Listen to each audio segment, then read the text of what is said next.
দক্ষিণেশ্বরের মন্দিরে ঝাড়ুদার বা ম্যাথর হিসেবে কাজ করতেন রসিক।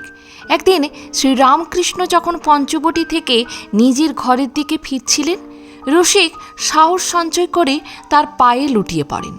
তিনি কাঁদতে কাঁদতে বলছিলেন, বাবা, আমার কি হবে?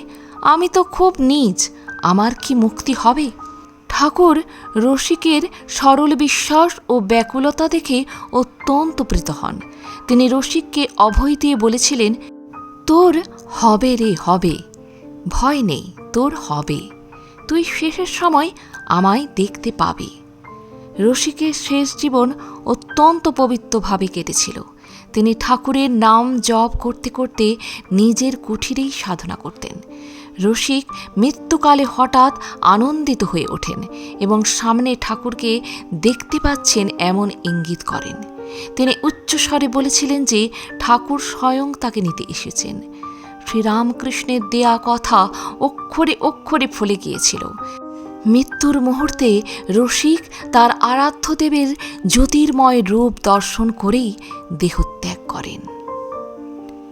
প্রণাম ঠাকুর। আজ এ পর্যন্তই।